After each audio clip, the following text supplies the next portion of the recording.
Uh, Thanks to Emerging Tech Accelerator and your sponsors for assembling this best audience.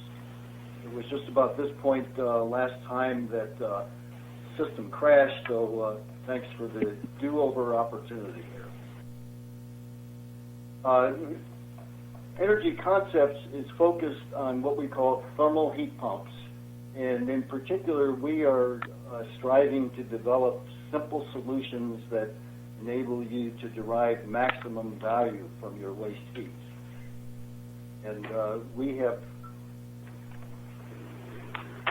developed two technologies in particular that upgrade the waste heat as opposed to simply recovering the waste heat. The first one is the ThermaChiller, where we're converting the waste heat into very cold refrigeration.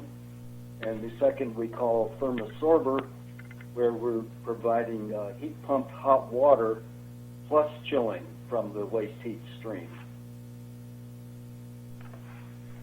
So first a word about heat pumps in general. Heat is something that flows downhill. Think of a stone rolling down a mountain.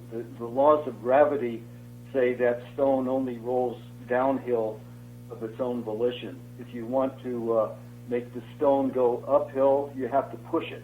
You have to supply heat. You have to supply work to make that stone go uphill. Well, with heat, the equivalent to the law of gravity is the second law of thermodynamics. And that says that the heat can only flow downhill from a higher temperature to a colder temperature. If you want the heat to flow uphill, you have to perform work on it to make it go uphill. Now, as it turns out, in the food processing industry, a couple of the very important processes require that heat to flow uphill, one of them being refrigeration and the other being hot water heat pumping. The second thing to keep in mind about heat pumps in general, you normally think of heat pumps as being powered by electricity or by mechanical shaft power. It's also possible to power heat pumps by thermal energy. So that's what we're talking about today, thermally powered heat pumps.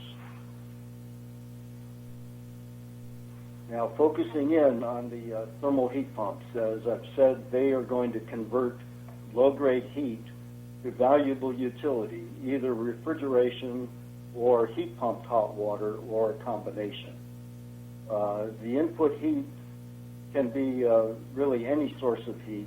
The thermal heat pump is agnostic as far as where the heat is coming from. And the way it works, you have one unit of input driving heat to this thermal heat pump. It will typically make 0.6 units of refrigeration, and it will also make 1.6 units of heat pumped hot water. So all told, you get that 1.6 plus 0.6, or 2.2 units of useful utility from one unit of driving heat in, and that driving heat can be waste heat. I think I'm going to take over from here. Can you all hear me okay? Sure. Yeah, we can hear you great. Okay. The next part of our presentation is we go into talking about some of our field demonstrations, or field installations, I should say, that have been utilizing various forms of waste heat.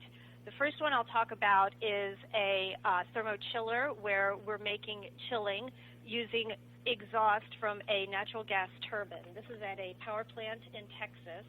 The turbine is a peaker, so it needs to run during periods of high electric demand on the grid. So it's turning on and off several times a day. And of course, during periods of high electric demand, they want all the power they can get. On a hot day, a turbine naturally puts out less power with hotter inlet air. But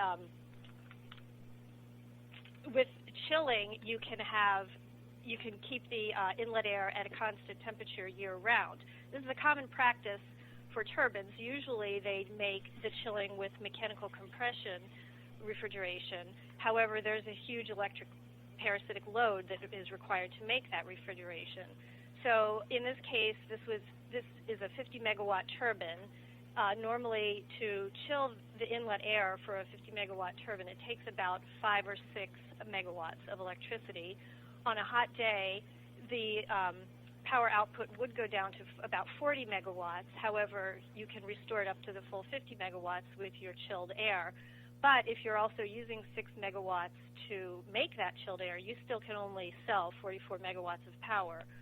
When we installed the exhaust-powered chiller, so this is an ammonia absorption chiller using the waste heat going up the stack, we were able to use about 200 kilowatts of power, a parasitic load to run our absorption chiller in fans and pumps. So they were able to export the full 50 megawatts on even the hottest Texas days. So this was the largest plant we've installed so far. This also provided heating on cold winter days through our absorption cycle. In fact, I don't know if you remember, but I believe it was the winter of 2011, Texas experienced a real cold snap in February, and a lot of the power plants had various freeze-up problems. And because of our technology, this plant was able to run during that real cold snap. In fact, the grid sort of took over the plant. It said, you cannot turn off. You're the only power source, within a certain radius, and we need you to stay on. So that's the largest plant we've installed with waste heat. This might be more relevant to some of our participants today. This is a meatpacking plant in Green Bay, Wisconsin, and we installed a 300-ton thermosorber. So in this case, we're making chilling and hot water at the same time. We're using the steam that they normally would use to make hot water, but we're heat pumping that steam. So we're making, like Don said, 1.6 times the amount of energy content, or we're putting 1.6 times of the energy content into the hot water, and we're also making chilling for them. The chilling is used to subcool their existing refrigerant, so in some ways sort of adding capacity by making their compressors run a little easier. This technology is saving them about $200,000 a year, and it's been installed since, I believe, 2008. The next example of waste heat-powered chilling I'd like to describe is at a CHP installation at a veggie storage and processing warehouse in California. This is one of the engines. It's their prime mover. We're taking the jacket water and the exhaust heat from their engines. There are now 4 and maybe 5 installed. And we're taking the waste heat from these engines and delivering chilling to them. Like I said, this is a veggie warehouse, so they only need the, right at freezing temperature, but we're delivering 24-degree ammonia. Since this is in California, there are big self-generation incentives available for both the power, generating your own power on site, and the energy efficiency, the full thermal use of that engine, the CHP. So this plant is saving over $1 million a year by running this combined system. And the last installation I would like to highlight, this is our newest one. This was installed last year. This is a little 20-ton chiller. This is a different form of waste. I brought a little sample along. This is, it's called EPOT. These are the husks of rice after rice is processed. It looks like a fine cereal. It's a wood product, and they have abundant EPOT. In this Asian country. This is in the Philippines. So they burn this EPA to make steam to run our chiller, and this chiller, this is a little 20-ton chiller, is providing the refrigeration for a cold storage warehouse. They keep the warehouse minus 24, minus 20, minus 15, something like that, depending on what kind of product is being stored at the time. So it's a little different kind of waste because we are using pure steam, but it is definitely running on waste biomass. And this project has been very successful. The owner of the cold storage warehouse will be converting all of their warehouses over to this absorption chiller type of system. They have electricity problems over there, so that's one of the prime motivators for them.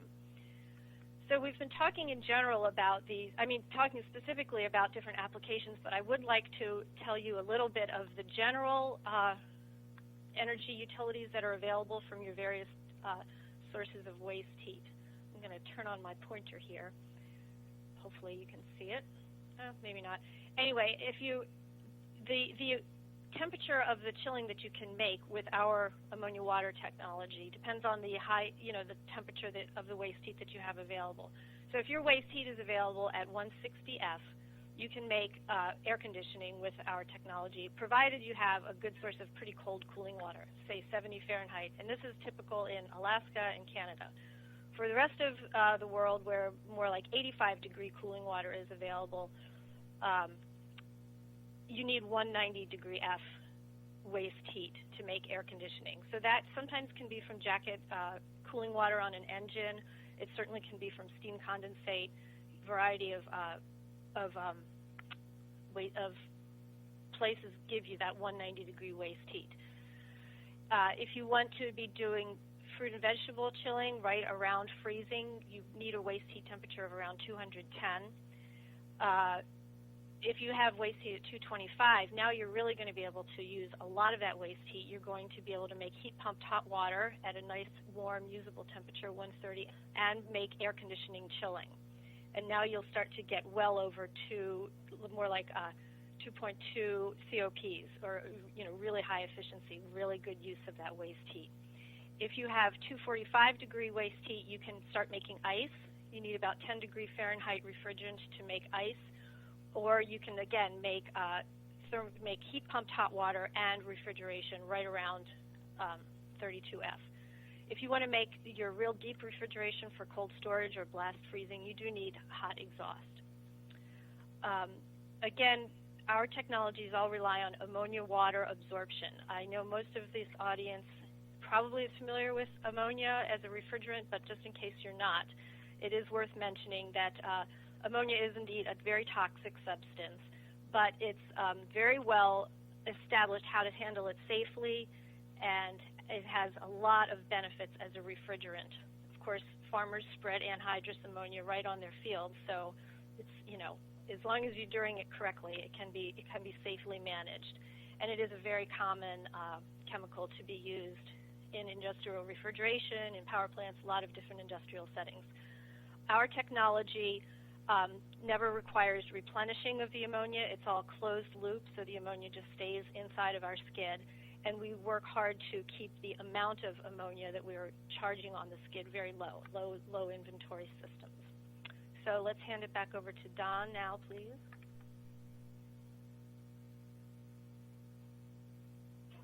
Don, are you on the line? Yes, I'm on the line. Apologize for not being loud enough before. How is this now? Can you hear me? Sounds great, Don. Okay. So I would like to run through pro forma economics for both the heat pumping version of this thermal heat pump and also the refrigeration version. First of all, looking at the heat pump version, what we call the thermosorber, where you're typically co-producing both hot water and refrigeration. The refrigeration can be as cold as 20 F, but you can't make the real cold refrigeration while you're also heat pumping. The other thing to remember is that we're saving both electricity and fuel with this technology. It is not a fuel switching technology. Normal electric heat pump, you're switching from natural gas fuel to electric fuel. That's not the case here. We're saving both fuel sources, and you'll see we get pretty good paybacks from the next slide here. Okay, what we're looking at here is a hot water production requirement of 2.7 million BTUs per hour. If you run through the numbers on that, say you have 65 Fahrenheit city water coming in and you want to heat it up to 150 Fahrenheit, that would be about 64 gallons per minute of water heating that you would be accomplishing with this apparatus. And I'm comparing here 4 ways of supplying that hot water heating load. either from a natural gas-fired boiler, from an electric heat pump, from a natural gas-fired thermosorber, or from a waste heat-fired thermosorber. And you see the pro forma COP of each of those technologies, and then we have the input energy required to drive each of those. Let me get a cursor here. Oh, it's not moving. Okay, so the bottom line is the electric heat pump can indeed make this hot water demand, satisfy it, but it takes a whole lot of electricity, so the operating cost of that electricity is pretty close to what the natural gas cost is at these particular utility rates. You can put, instead you can put the natural gas that was going into the boiler, you can put that into the thermosorber, in which case you'll save about 35% of that gas, and you see you get 5 times more savings by running a gas-fired thermosorber than running an electric heat pump. And then finally, if you happen to have waste heat to run the thermosorber, of course that's gangbusters. Now, one thing I would point out here, I'm only talking about the hot water product. If you add in the chilling product, which is in this case about 85 tons of chilling, that represents another $50,000 a year of avoided electric cost at this 4,000 hour per year operating rate. Okay, now let's look at the refrigeration option of this thermal heat pump. One thing I'd like to impress is that the colder the refrigeration is, the more valuable it is. And that's because of several reasons. First of all, it requires a higher compression ratio to make that refrigeration, and that requires more electricity. And if you're doing mechanical compression at that high compression ratio, you'll find it takes more maintenance, shorter life of your compressors and seals and so forth. You're driving the suction pressure down, which means the volume is larger, so the equipment is larger and costlier. Then on the maintenance side, with normal electric refrigeration, you have basically 3 areas of maintenance. The cooling water circuit, the controls, and the compressor itself, comprising bearings, lube oil system, check valves, and so forth. Notice with heat-activated refrigeration, you have the same maintenance issues with the cooling water circuit and with the controls, but all of that compressor maintenance goes away. All you have is a small pump that you have to maintain. Okay, looking at the economics, well, a couple other comments. When you have waste heat that's hot enough to make this very cold refrigeration, you're saving 90% of the electricity otherwise required to make that refrigeration. As we just talked, you are reducing your maintenance requirements by roughly half, and especially if it's very cold refrigeration, you're actually reducing the capital cost of the installation as well. So one of the first takeaways I would give you is when you have waste heat, the first thing to look for is the coldest refrigeration load in your plant. That's going to be the most valuable application of that waste heat. Now to put some numbers on that value. Here we're looking at minus 20 Fahrenheit refrigeration, for example, for cold storage. And we're looking at a 50-ton nominal refrigeration plant. You can see the electric compressor has a relatively low COP at that very cold temperature of 2.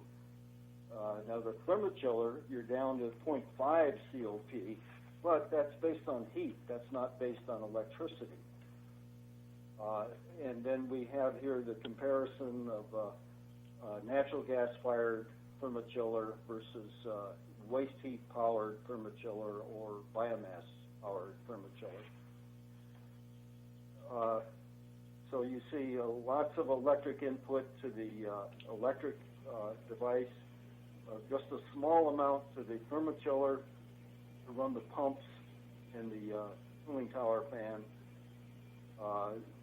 The natural gas-fired thermochiller does require quite a bit of natural gas, and so you can see there's the electric refrigeration plant comes out better than natural gas-fired at these particular utility rates, but it isn't hugely different.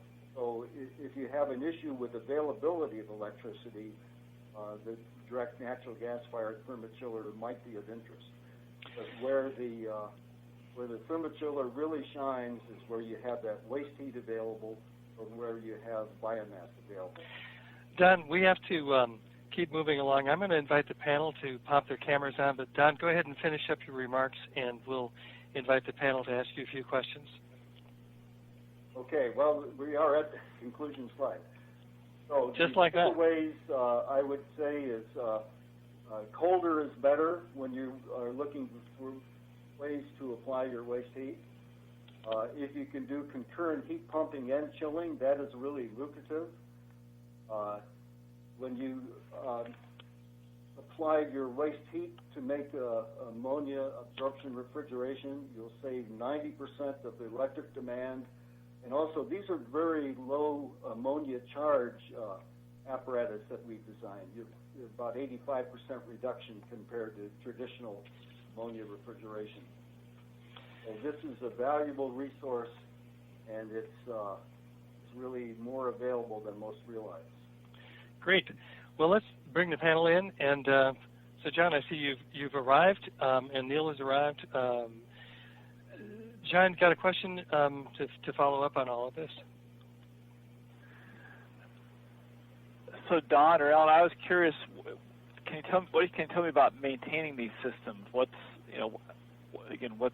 involved with adding another piece of equipment in my process? Well, they're heat exchangers plus one or two small pumps. So you have all of the traditional maintenance requirements of heat exchangers, and that really involves the cooling water circuit. It's on the utility side where you have to maintain heat exchangers to protect them against scaling or so forth. And then secondly, we have the controls, which are standard refrigeration controls. So as I indicated in the presentation, you have the same types of maintenance requirements as conventional ammonia refrigeration as far as the heat exchangers and the controls, but you've eliminated all of the compressor-related maintenance. Okay. And what about, you mentioned, can you monitor these remotely, or what's? Yes. All the systems we are installing currently have remote monitoring capability. And data acquisition, so we're analyzing performance and making sure they're running optimally. And oftentimes, we'll be able to tell them before they even realize, it's time to do a descaling or look at your filters. Neil, how about you? Any questions? Mike? I did it again. About some planning considerations, square foot per ton kind of thing. So for the example systems you referenced, do we need 1,000 square feet of plant space, 100 square feet? These are very compact systems. The ton model that Ellen showed in the slide, that footprint is 4 feet by 6 feet, so just over 1 square foot per ton. These are pretty compact devices. They're quite a bit more compact than you normally think of for absorption equipment. Yeah, because absorption equipment is generally quite large compared to conventional equipment. Right, but that's because of the deep vacuum you normally encounter with water lithium bromide absorption. Here we're dealing with ammonia that's at significant pressure, and we also have all compact heat exchangers. So it's quite compact. It's virtually the same as the mechanical compression equivalent equipment. And can they go outside? Can they go outside in unconditioned space? Yeah, most of our installations have been outdoor installation thus far. Or rooftop. So, Ellen, would you like to extend your remarks back and forth between Sam Mason? He wanted to know about what the issues are on low-cost electricity. Sure. Low-cost electricity does, good for you. You have low-cost electricity. That's a great place to be operating. But you're still paying for it. You're still buying it. And if you have waste heat, why not use it? It's available. It will make your operation greener. Maybe there are some state incentives or some local utility incentives to increase your energy intensity. Talk to John Thornton. He's all about that. But so for 5-cent kilowatt electric, if you have some chilling needs, I understand we had one question from the audience about either supplying 42-degree chilling or minus 20-degree chilling for ice cream. Depending on the temperature of your waste heat, we can certainly provide both of those two chilling levels for just the capital cost of installing this equipment. I would guess that you'll pay for the equipment in about 2 years with the energy savings, with the amount of electricity you're saving, and then going forward, you're just saving that electricity, so less utility bill. And would they get hot water out of that too, Ellen? Of course, they can get hot water if there's a need for it at the plant. Yes, with our thermosorbers, you need to use the hot water and the chilling at the same time. So you can put in some storage to smooth out that demand, but if you're just doing clean in place for the day, you're not sure you're going to have enough hot water usage to put in a thermosorber. It all depends on the situation. Okay, great. Neil? Comment about the question of low electric rate. It's true that that could drive the baseline payback period up to the 4 or 5 year period, but that is on the energy savings alone.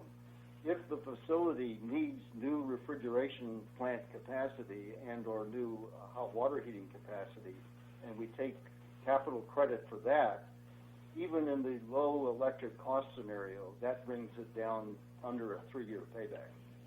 Great. Okay, Neil, in 15 seconds, key takeaway from this presentation. That you should consider ammonia absorption refrigeration when you've got some waste heat. Where in the John? past, maybe you didn't.